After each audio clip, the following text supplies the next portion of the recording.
There's a couple different ways to use them. A lot of traders use them to try and trade in between, buy when it hits the lower band, sell when it hits the higher band. That's one way to use them. Another way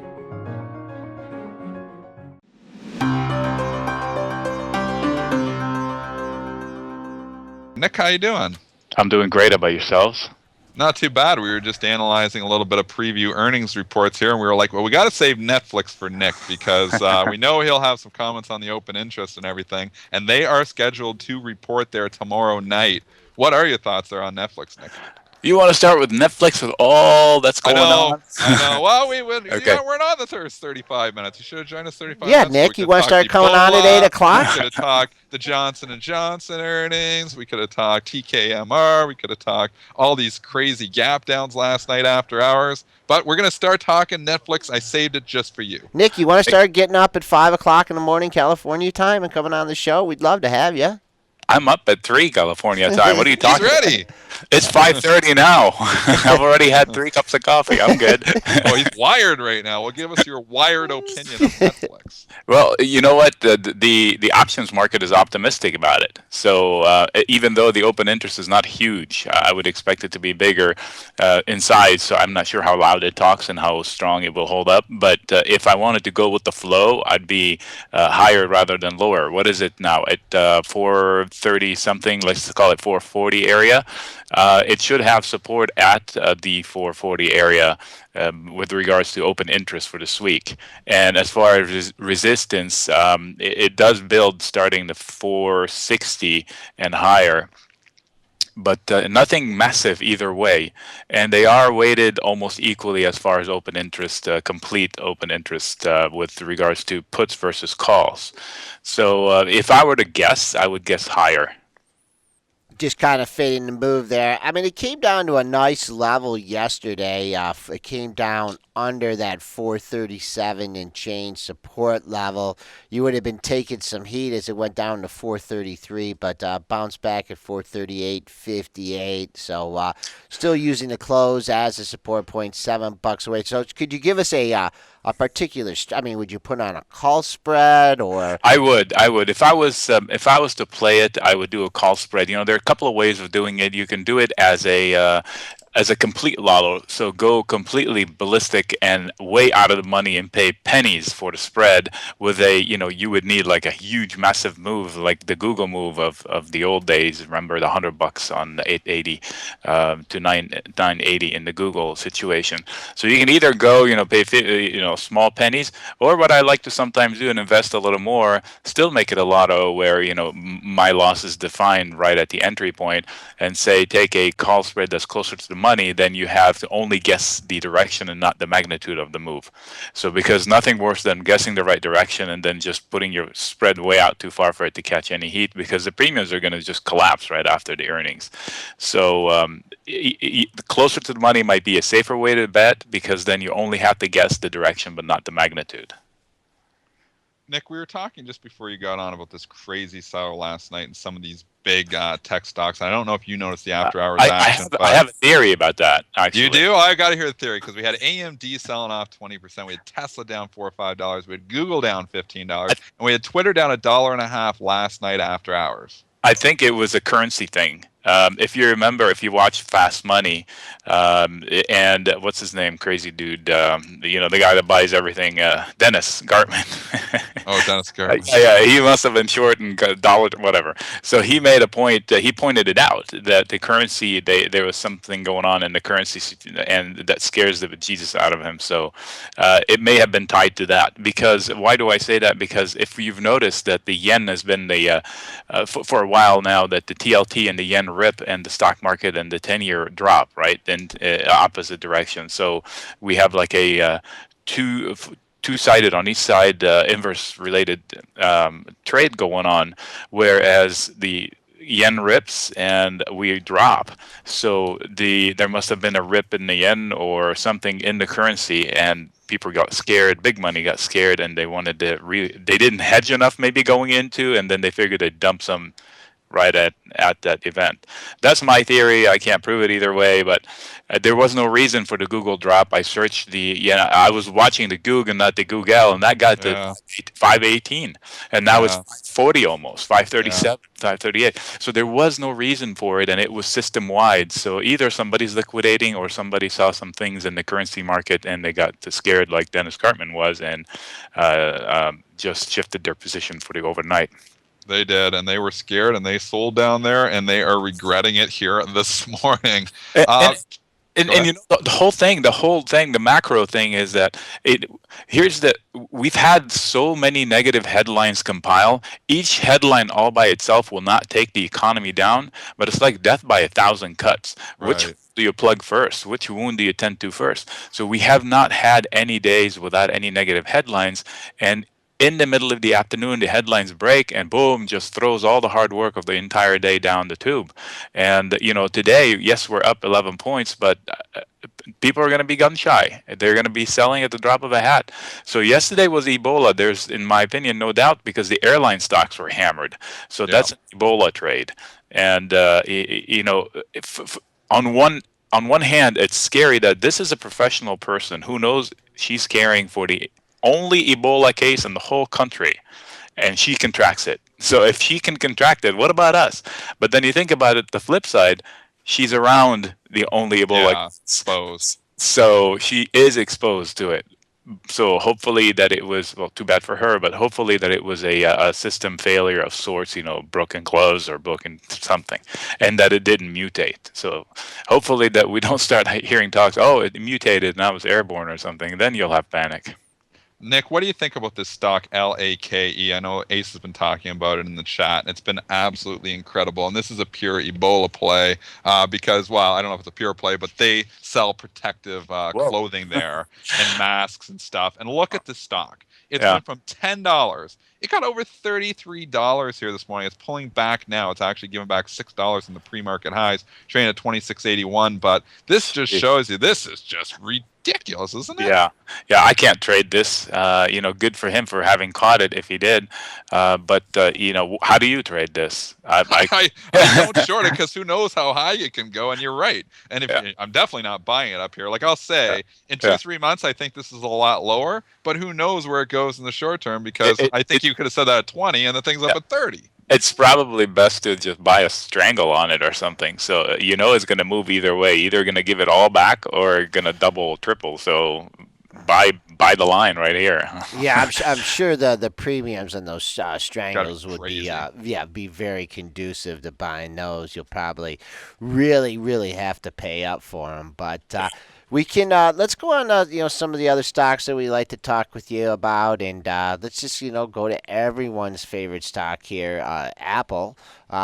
Really has kind of been immune. You had an icon pump at the end of last week. It sells off, but it really doesn't go very far. Are you still seeing that resistance, through the options market at the $100 level?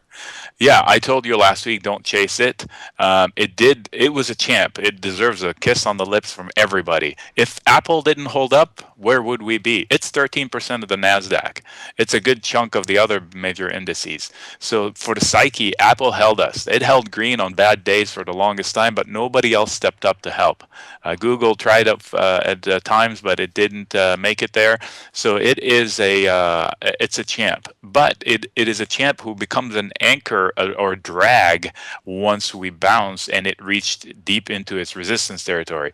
So if I think its resistance is at 100, and it is, when it gets to 101.5, how much further do you want it to go?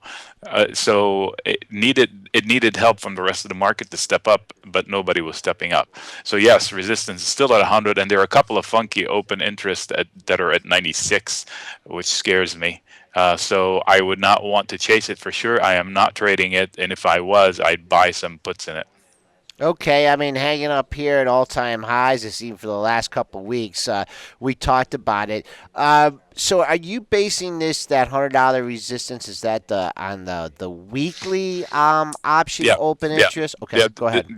Based on this week, it is a high point of interest, the 100, and it's the bears have the upper hand on it. Explain how they do. I mean, the open interest. Well, there are a lot of open calls. Okay. So the market makers are not going to want to lose money and let the price go through the open calls. Okay. All right. And then how's the open interest on the puts? About half. So the Okay. bears have the upper hand by keeping. They don't need to work hard to keep price down. They've got the positions on their side. Okay. All right. Let's move on to some of the other momos, and let's go right here to Facebook. The stock has come off all-time highs, but I mean, I guess you could also, I mean, say it's holding up fairly well since it made an all-time high. It's only pulled back a couple points. Came back, put in a couple lows here in the mid 72s. Now popping right back up here. What's your short-term and long-term outlook for Facebook? Wow, it's got a lot of open interest. I've never looked at it. I haven't looked at it recently. What's the price on it now? Let's see here. It's trading up 74.13 in the pre-market session. Just made a high above 74.20 at 74.24. So bouncing back on decent volume. It should have some support. It may want to migrate over 75 based on the open interest. It does have some resistance at the 80, so I wouldn't chase it past 80 this week. If we wanted to look a week out, the open interest is a fraction of this week's open interest with regards to volume, so won't be as good a tell. But again, I wouldn't chase it past 80, 85 in the next couple of weeks. I mean, that's a big range, but given the moves that they've moved down on recently, so they might want to retake them. But if it gets to 85, I'd put the brakes on a little bit.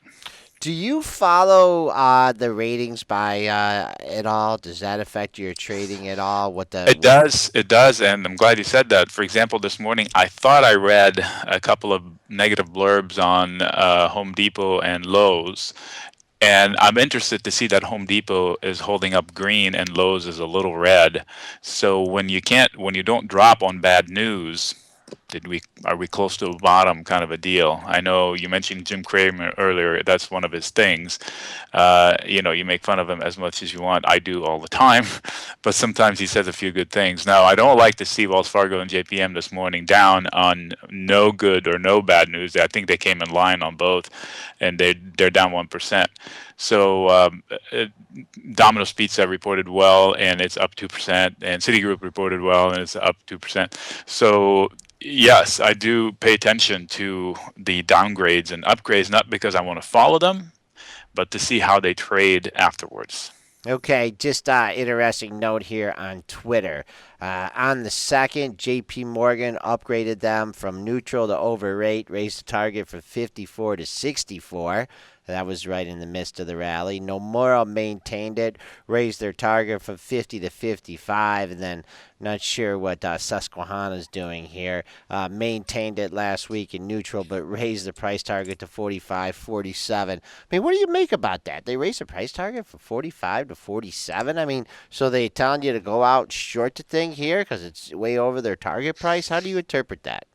I don't listen to them because I'll tell you the ridiculous one recently. I posted it on Twitter as the joke of the day. I forgot who it was that revised the price target on Priceline from 1,500 to 1,490 or 1,480. Are you kidding? I mean, $20. That's like in the stratosphere from here when the stock is struggling to hold 1,000. You say, I'm dropping the price target from 1,500 to 1,480. It's meaningless. It's just how the market reacts to it. It's meaningless to me. I'm sure it's not meaningless to their clients, but to me, it is meaningless what they say. I just want to see how the stock trades on what they say. That's how I use it. So I really have no opinion as to their intelligence that drives them to say these ridiculous things. It seems ridiculous to me, but they might be privy to data that I'm not looking at. On Twitter, I think long-term, really long-term, it's a good thing. And I'll tell you one thing on the personal side. I'm a heavy Twitter user. I'm getting bombarded with messages on how to grow my business and how to use Twitter and opportunities to spend money on Twitters. And I see other people who do what I do that are biting. I see them now as advertised. So I think they're going to surprise with some extra income because they've definitely dialed up the effort to collect money from me. I haven't spent any money there, but But that if there is a trend in the last 6 months or so that you can draw a line underneath, and that would put it around the 45 and change as a low. And so anywhere near that, I would still, if it breaks that, then it might be scary. But I think there's more upside than downside here. Now, that's provided the markets don't fall apart with another headline, because we're being bombarded with headlines left and right. Just get an AP tweet here breaking. WHO, who I've never heard of before, says there could be up to 10,000 new cases of Ebola per week in 2 months. So I don't know. Brent, you got any is that just someone trying to spook the market here or what? Has that happened in Africa? The 10,000 every 2 months? Has that even happened in Africa, where they virtually have no controls over it? I don't think so. Yeah, well, then why would it happen here? Yeah, I have to agree with you on that. Let's go to Priceline, Nick. I mean, I don't know if you listen to the show on days when you're not on, but I was really giving you some kudos yesterday in a couple different stocks, and this was one of them. And you had been talking about Europe and the potential effect of a slowing European economy on Priceline. And I think if I would have bought a put every time I gave you credit here, I'd be a millionaire, because this thing has fallen off the map. Have you participated? I know you had sold some crazy buck calls way out of the way. Tell us about your participation in Priceline, and now what are you looking at? I'm going to kick myself. I sold a put too soon last week on Priceline on Friday. I was holding a put. I sold it for a profit, but then had I held it, I would have, made it 10 times. Because if you remember, it broke down on Friday and broke through that put that I had, which was on the 1080. So it went well past the 1080, and that put I had sold too soon. I had bought it earlier, obviously, and I sold it too soon. Oh, okay. You said you sold the put. I'm like, no. I bought it earlier. It was a lotto ticket, and just like the one I did before, a few weeks before, and I told you about it. And I just sold it too soon, and hopefully whoever followed me into it held a little longer than me. And I heard you guys. I heard Dennis say this morning that his exit strategy, sometimes he's been trading for a long time and he doesn't have the best exit strategy. It's not that. It's just that you're critical of yourself. You're better than you give yourself credit. So, yes, I did profit from it, but hindsight, I should have held it a little longer. I did the right thing. I'd do it again, but in hindsight, you kick yourself.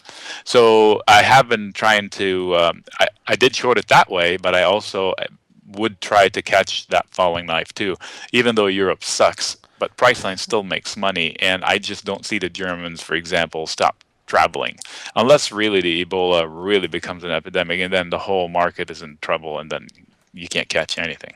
What about the long-sided Priceline? The long side, I would sell put spreads, but out of the money put spreads within, if you can still get premium. And with that guy, you probably can within like 2 standard deviations out. So you would sell a put and buy a put lower, and you would have a theoretical chance of success of about 90%. That's theoretical, of course. Nothing is guaranteed. And then you sit and wait. If it does nothing or goes up, and that put spread expires worthless. Meanwhile, you collected the premium, and the premium is yours as profit.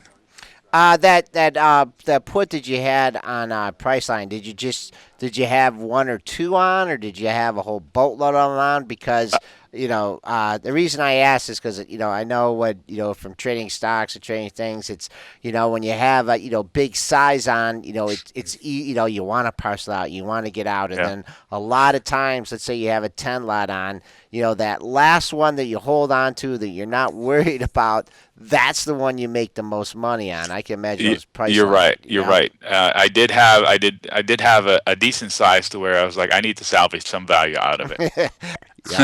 Had it been 2 or 3, I would have probably left it on, and the $100 or $200 or $300 would have turned into $3,000, but or $4,000, depends on where it was. I don't remember the exact math, but yeah, you're right. That's a good point right there. All right, just a final. You mentioned Euro news. This morning we had pretty bad Euro news with regards to CPI over there, still deflationary scare. In Germany, some sort of a negative thing from Germany, whatever. And more oil negative rhetoric from the Saudis or the Arab world saying that they're going to depress oil prices. These are negative stock market, yet the markets are green this morning. Also, another point is the yen is strong today, which should say the markets should be down, yet the markets are big up. So something has to turn today. And if it's the yen that breaks and we hold the rally, then that's a good statement today because we had bad news from Europe, bad news from the oil market, still the negative headlines are percolating, and the yen is fighting against us, and we still rallied. Rallying on bad news is the decent sign. You sound a little bit skeptical there, Nick. So, Well, you saw what happened in the last couple of yeah, rallies. no, I understand. No, I totally do. And more people should use more caution. But once again, always a great segment here with Nic Chahine. He's a Marketfy Maven and author of Create Income with Option Spread. He joins us every Tuesday from California to discuss this week's options outlook. Nick, thanks a lot for the great information. As always, have a good week. We'll talk to you next week. It's a pleasure, guys.